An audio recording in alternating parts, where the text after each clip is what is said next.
Olá, turma, tudo bem com vocês? Eu sou a professora Cíntia, a professora de História.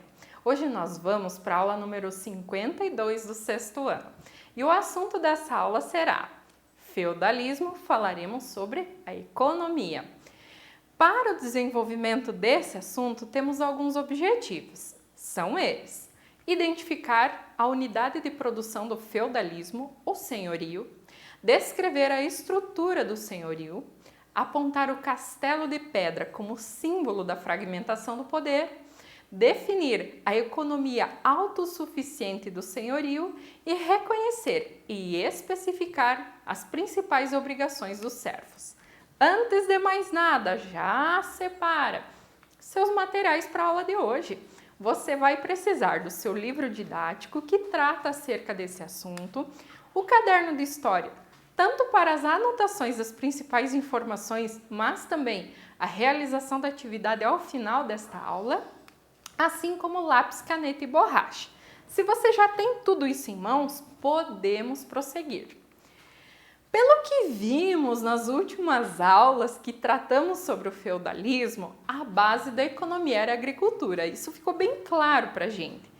Mas vamos compreender algumas características relacionadas a essa questão. Muito bem, sobre o senhorio. Coloquei para vocês uma imagem de como era mais ou menos o senhorio. Os historiadores especializados na Idade Média chamam essa unidade de produção de senhorio.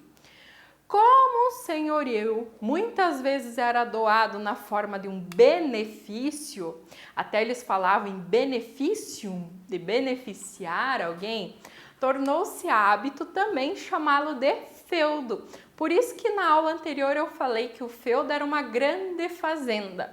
Pode ser chamado de senhorio ou de feudo, essa grande fazenda que era de onde vinham todas as rendas dos senhores feudais, o sustento dos camponeses, dos servos, entre outras situações.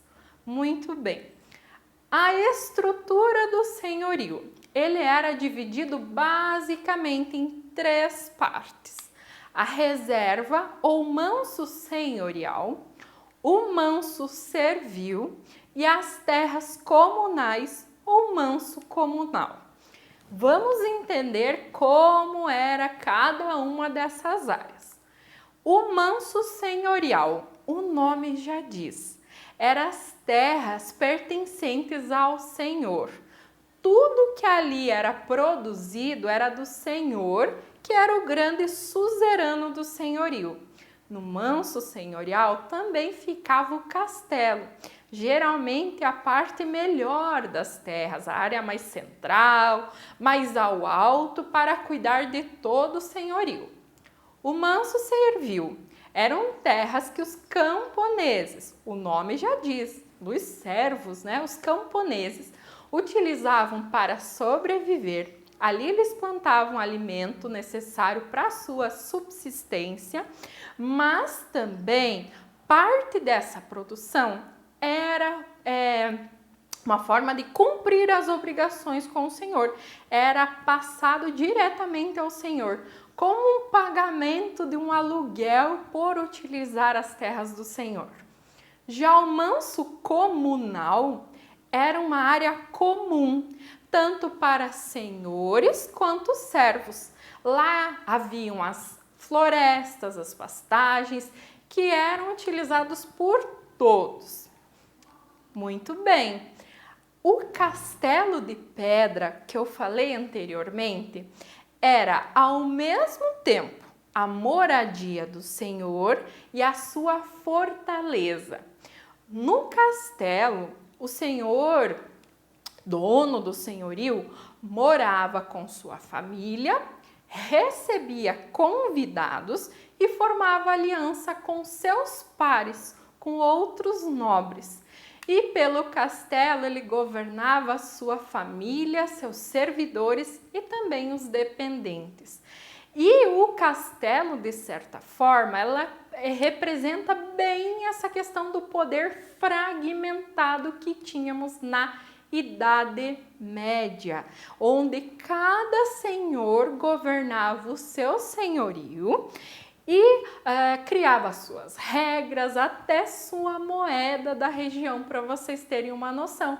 Por isso que o comércio era tão complicado na época. Ainda sobre a economia do senhorio.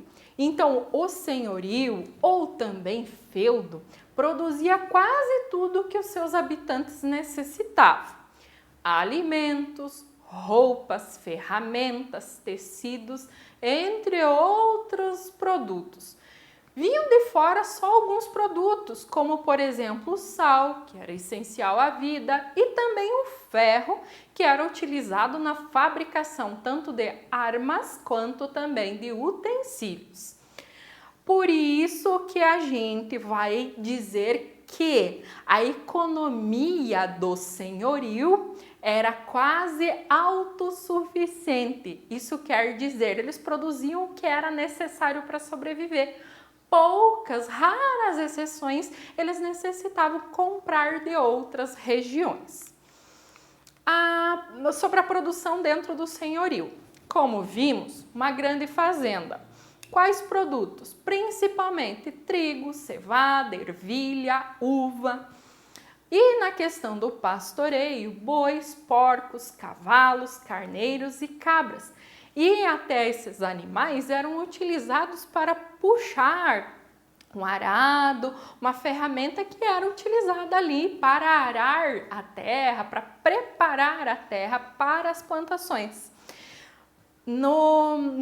Em próximas aulas, estudaremos sobre a evolução da agricultura, o desenvolvimento de novas ferramentas, um desenvolvimento de uma nova prática de produção, a rotação de culturas para poupar esse solo para que ele tenha mais nutrientes e produza mais. Mas isso é só um spoilerzinho da aula, tá? Falaremos em aulas próximas. Muito bem. Sobre a questão das obrigações. Em troca do direito de utilizar a terra para seu sustento e ainda para proteção senhorial, os servos tinham uma série de obrigações. Eu destaquei aqui algumas. E ainda as 3 primeiras, elas eram as principais. A corveia, a talha e a banalidade. Mas tinham também, eu destaquei outras, o tostão de Pedro, também chamado de dízimo, a mão morta e o censo. Vamos compreender cada uma delas. Primeiramente, a corveia. O servo, ele de 2 a 3 dias da semana, deveria trabalhar de graça nas terras do Senhor. Cuidar das plantações, construir ou consertar caminhos, reparar pontes, cortar ou carregar madeira. Tudo que era produzido nesses dias era do Senhor. Agora pensa comigo, a semana tem quantos dias? 7. Um desses dias é dedicado à igreja, guardar domingos e festas. Sobram 6. Desses 6 dias, 3 apenas o servo trabalhava para si próprio. E não necessariamente só para si próprio, porque parte dessa produção ainda ia para o Senhor. Segunda obrigação, o servo deveria dar 30% ou até 40%, alguns livros falam em 50%, do que produzia no seu manso, onde ele vivia, para o Senhor, que como uma forma de pagamento do aluguel por utilizar as terras. Então, parte daquilo que ele produzia nas terras que ele ficava, 30%, 40%, alguns livros até 50%, ele passava para o Senhor. Então, veja, dos 6 dias que sobravam, aliás, 3 ele trabalhava direto para o Senhor, e ainda do que ele trabalhava nesses 3 dias, 30%, 40% ou até 50% era passado para o Senhor. Olha o que sobrava para ele. Outra obrigação, banalidade. Eles pagavam em produtos pela utilização de equipamentos como o forno, o moinho, as prensas, isso tudo passado ao Senhor, porque ele era o dono de tudo, tinha que pagar um aluguel para a utilização desses equipamentos. Então, 30%, 40% já foi para ele. E ainda mais uma porcentagem que vai para o Senhor de novo por utilizar os equipamentos. Veja o que sobrava. Por isso a questão dos camponeses geralmente mais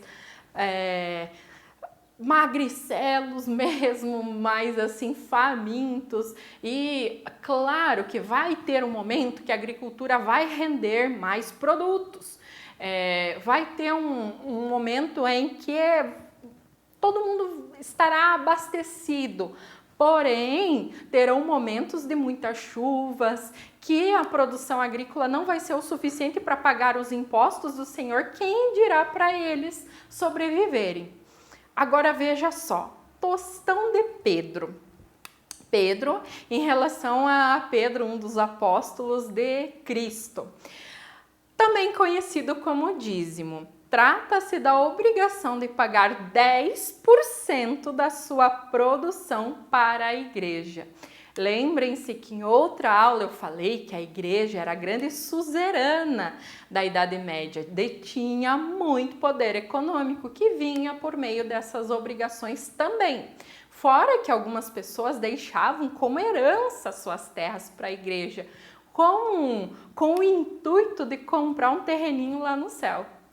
A mão morta era um pagamento realizado pelo servo quando seu pai morria, para manter o direito de trabalhar, de utilizar aquela terra que havia sido cedida pelo Senhor. Então, paga-se até por aquele que morreu, sim, paga. Professora, mas isso está errado, onde já se viu? Será que hoje não continuamos a pagar impostos quando as pessoas morrem? Já pensou lá quando faleceu seu avô, seu pai, quando foi fazer o inventário, inventariar todas as propriedades deles? Quem foi o responsável por esse inventário teve que pagar impostos. De certa forma, a gente continua nessa situação de pagar impostos por tudo. O censo era o pagamento em dinheiro ao qual estavam obrigados os vilões a pagar, que eram aqueles camponeses livres que moravam nas vilas, tinham a sua propriedade, não eram servos ligados à terra. Muito bem, a principal diferença, volto a frisar, como falamos na aula sobre sociedade. A principal diferença entre um servo e um escravo era que o primeiro não poderia ser vendido, trocado ou punido. Mas basicamente a questão do trabalho exacerbante, cansativo, bem judiado, já diria nós aqui do sul, né? Era realizado pelos servos, pouco sobrava para eles, eles viviam assim em função do trabalho de manter os nobres, manter o senhor e sua família ali numa condição assim confortável, até vivendo no luxo, na riqueza que ele não tinha acesso. Na próxima aula, nós faremos uma discussão acerca do papel da mulher nas diferentes civilizações antigas.